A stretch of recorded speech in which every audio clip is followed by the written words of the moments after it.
Chubby, aka Cherub. He's one of the first characters you're given, so you may be familiar with him. I personally don't like him. I can see his potential, but it all depends on how you use him and how he fits in your group.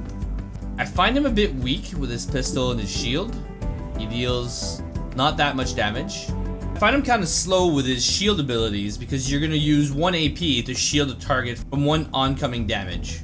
Problem with that shield is that, let's say a hitman, they do disarm shot. They'll shoot at someone. If they miss, you don't get disarmed. Problem with this skill is the enemies will guarantee hit you because he needs charges from his shield getting destroyed. So if the shots could still miss, then he would never get charges. So if you have a high cover bonus, like a high defense, then you'd never get hit. The skill would be totally useless. So you want to use that skill to get charges so that either your bash gets stronger. Problem I have with him is that he has 2 different play styles once he gets the principal agent. He has phalanx, which is nice. I just don't get why it's 1 use per mission. I think his phalanx could be 1 use per encounter, personally, because he needs those charges anyway. Maybe he gets OP once he becomes a principal agent. If he gets too many charges, I can see that, but he's just slow.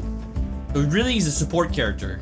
If you can build him as a support character instead of you thinking he's gonna do damage, he can prove very useful, especially for those low aim characters. Let's say Axiom, Blue Blood could benefit from him, and maybe even Terminal.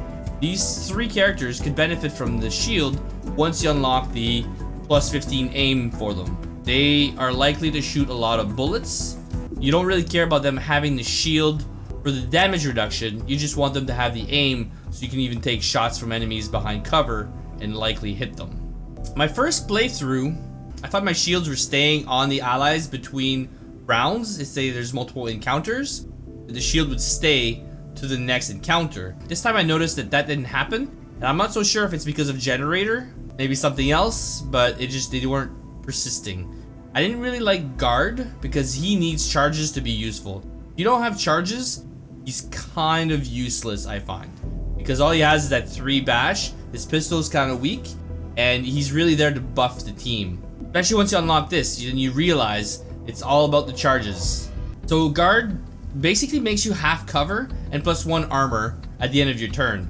Problem with that is it goes away after you're being attacked. Why stand in the middle? I mean, it's good for 1 attack, but after that, you're both stuck in the open. So I'm assuming this stacks, so if you're behind full or half cover, then it's still upped. Overload is nice, 3 charges, and you get mobility bonus when you're at 3 charges. The problem with this is I'm never at 3 charges because either I don't get the stacks to go up, or I'm using it for other stuff. Either using it to bash someone, so I think that maybe mobility bonus should maybe be permanent once you have a charge or something, or something could be reworked there. I've kind of already covered the 15 aim. I think that's really nice.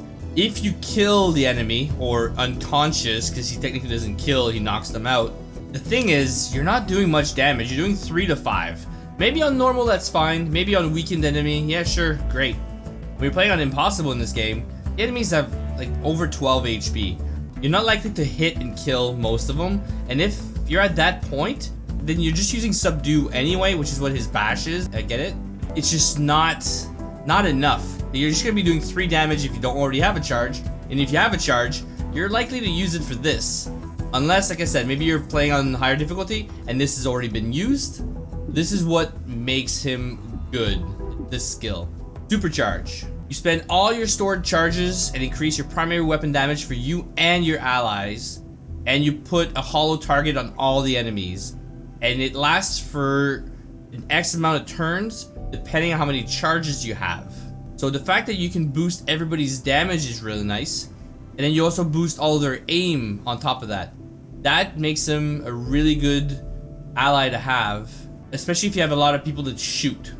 Personally, I like characters that don't shoot as much. I like to rely on characters that get guaranteed damage through grenades, through skills. So for me, he doesn't really fit my play style. But if you like using Blue Blood, Terminal, let's say even Godmother, Shelter might shoot often. Verge can shoot. but he already gets the aim bonus anyway. Now, his supercharge still boosts other abilities. Let's say a grenade goes out, Axiom's charge. Actually, I'm not sure about the grenade, but I know that Axiom's charge does go and do more damage, and the same would be for Zephyr. So this would be one way to boost Zephyr's damage. Much needed boost, by the way. He also gets return fire. So when he gets attacked or shot, he shoots his pistol back. I mean, unless you're always charging him, which would be another motivator for you to use it on him, so you can shoot his pistol back. I think personally, the way I play, I CC a lot, so the enemies are not really left with many attacks on my guys. And I'm not so sure this would work against psionic attacks. That's the only faction I was kind of struggling. Right now he has lightning hands, but that's because of his epic pistol. Unless you have a very specific play style, you may want somebody else in this group. He can totally carry on towards the end game because he still blocks an attack, not a specific amount of damage. So this can make you a bit tanky. You don't have Terminal in your group, you don't have Zephyr to soak up some damage. But if you get really good at crowd control, he's probably the first one to go, in my opinion.